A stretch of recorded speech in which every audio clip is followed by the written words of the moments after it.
Maya Chen had only been on the floor for 6 weeks when the night shift unraveled.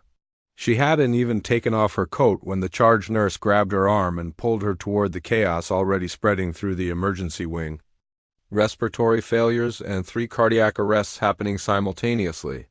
The attending physician had slipped on a wet floor in the hallway and fractured his wrist.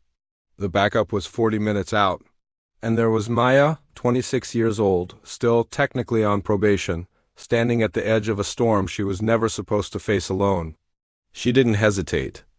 That was the thing people would talk about later, how she simply moved, as if her hands already knew what her mind hadn't finished processing. Demanding equipment she remembered from a protocol manual she had studied on her lunch breaks for weeks. A man named Gerald, 53, a pipe welder with soot on his face and panic in his eyes, was the first one she reached. His oxygen saturation was plummeting. The hours that followed were not graceful. They were loud and bloody and desperate. Maya moved between stations like someone stitching a wound that kept tearing open. She administered the right dosage to a woman whose chart was incomplete and whose allergy had been missed by the intake team.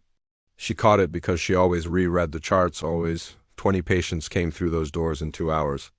20 patients left that wing alive. The attending who finally arrived found a room that was bruised but breathing, and simply looked at what remained, the order that had been carved from catastrophe. He asked who had been running the floor. 3 people pointed to Maya without speaking.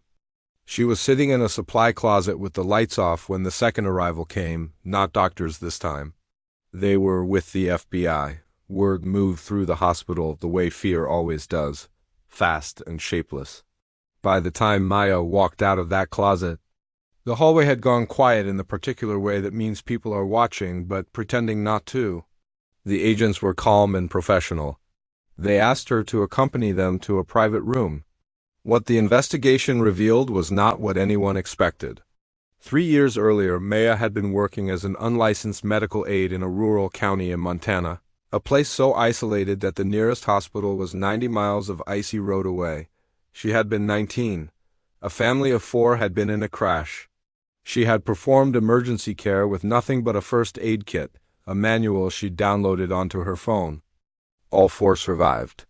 But a report had been filed by an insurance investigator who claimed she had misrepresented her qualifications on a volunteer application form, a minor administrative discrepancy that had somehow worked its way into a federal database as an open inquiry. Maya had known it existed. She had been waiting for it to catch her for 3 years. That was why she memorized every protocol. She had been preparing, not to run, but to be worthy of the moment someone finally looked closely at who she was. The agents closed their files after 40 minutes. The discrepancy had been reviewed and dismissed 18 months earlier by a district prosecutor who saw it for what it was, paperwork, not crime. The flag in the database had never been removed. A clerical error haunting a woman who had done nothing but save lives with whatever she had in her hands at the time. When Maya walked back into the ward, Gerald was sitting up in his bed. He had heard the commotion and asked a nurse what was happening. The nurse told him. He asked to see her, and when she came to his doorway, he looked at her with the kind of gratitude that doesn't need dressing up. He told her he had a daughter her age. He told her she had the hands of someone who was meant to do this.